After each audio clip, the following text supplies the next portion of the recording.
नमस्कार, मैं हूँ प्रियंवदा तिवारी और आप देख रहे हैं तिलक पत्रिका।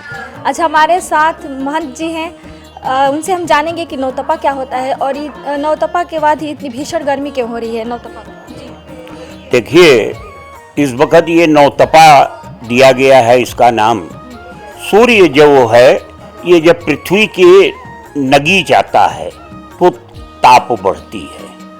तो ये 9 दिन तक, यानी कि पहले दिन से लेकर 9वें दिन तक सूर्य पृथ्वी के बहुत नगीच यानी क्रम से वो आता जाता है, इसलिए इसको नौतपा कहा गया। इसमें भीषण से भीषण गर्मी होती है और रोहिणी नक्षत्र में ये नौतपा का वो होता है। फिर इसके बाद फिर इसी ज्येष्ठ माह में वो मृगशिरा तपता है, तो मृग तपय और कुछ दिन यानी कि कुछ दिन आषाढ़ जाने के बाद फिर आर्द्रा आ जाता है तो बरसात शुरू हो जाती है। तो जितना ये नौतपा हुआ, मृगशिरा हुआ, ये तपता है तो इसमें जितने भी कीट और जहरीले जानवर ये हैं, इन सबों का अंत हो जाता है और उसके बाद फिर बरसात आती है और फिर वर्षा ऋतु शुरू हो जाती है। तो अब इस स्थिति में जैसे इस साल अभी कहीं कहीं 50 डिग्री, कहीं 51 डिग्री, कहीं 48 डिग्री, कहीं 47 डिग्री, ये जो तापमान बहुत ज़्यादा बढ़ रहा है, इसका मेन कारण है कि हमारे जंगलों को काट दिया गया, हमारे पेड़ पौधों को काटा जा रहा है विकास के नाम पर, और वहाँ पर कंक्रीट का जंगल बनाया जा रहा है। तो इससे होगा क्या कि इससे तपन ज़्यादा बढ़ेगी और वर्षा कम होगी। तो कम से कम सरकार को ये चाहिए कि जंगलों को, पेड़ों को सुरक्षित करते हुए ही विकास करें, और साथ ही हम आम जनमानस से भी ये अपील करते हैं कि जैसे अपने बच्चे का जन्मदिन हुआ, एनिवर्सरी भई, ये जो आते हैं हमारे घरों में, परिवार में, तो इस पर हम 2 वृक्ष लगाएं। केवल वृक्ष न लगाएं, वृक्ष के साथ साथ उसकी देखभाल भी करें। तो इससे क्या होगा, इससे हमारा पर्यावरण सुरक्षित होगा और अच्छा वातावरण बनेगा। और ऐसा वृक्ष लगाएं जो छायादार हो, फलदार हो और ऑक्सीजन देने वाला हो। घरों में आप गमलों में वृक्ष लगाएं तो उससे भी बहुत ही वायु में शुद्धिकरण आवेगी और इससे एक नया वातावरण बनेगा। तो ये 2 बातों पर हम सभी को ध्यान देना है, सरकार को भी ध्यान देना है और हम भारतवासियों को भी ध्यान देना है कि हम कंक्रीट के जंगल को कम करें।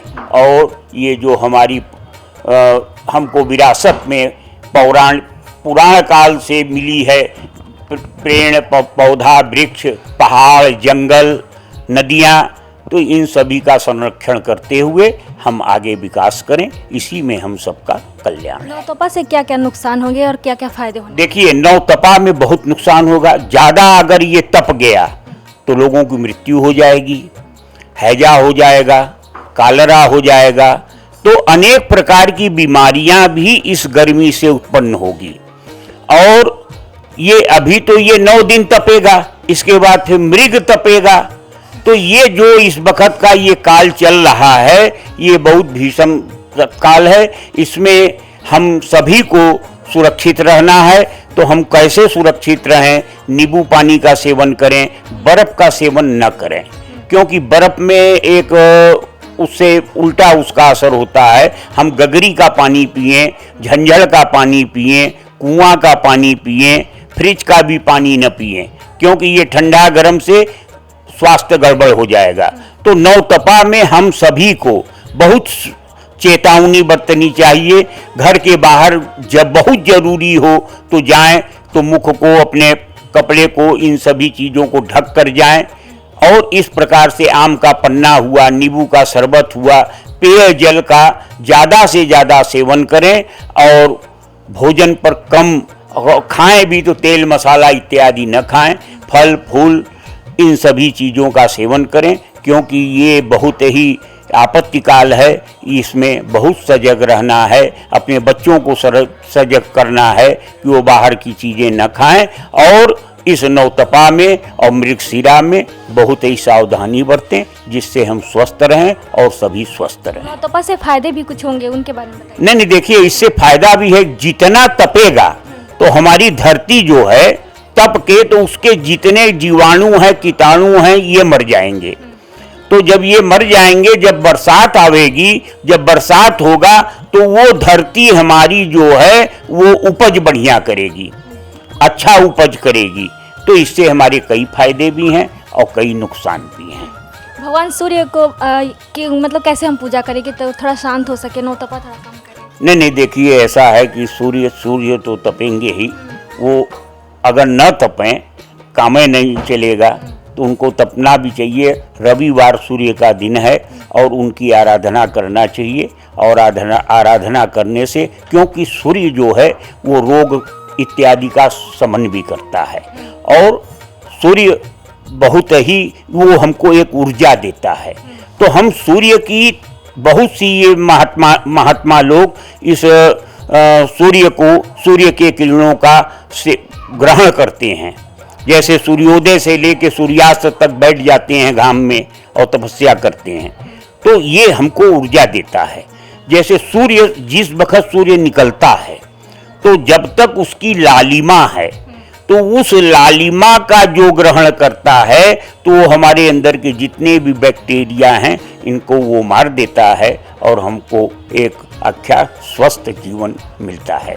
तो उनका सेवन भी करना चाहिए। इस नौतपा में भगवान भी तप जा रहे हैं, उनको ठंडे फलों का भी सेवन? नहीं, देखिए, भगवान लोगों के लिए भी, क्योंकि ये भीषण गर्मी में अनेक मंदिरों में जो है कूलर, एसी, खस की टट्टी इत्यादि लगाए जाते हैं और लोग अपने भरसक प्रयास करते हैं। मिट्टी के घड़ा में छेदा करके वो भगवान के ऊपर वो जलधरी लगाते हैं। तो अनेक प्रकार से भगवान को ये ठंडा करने के लिए और इस गर्मी से बचाने के लिए लोग उपाय करते हैं।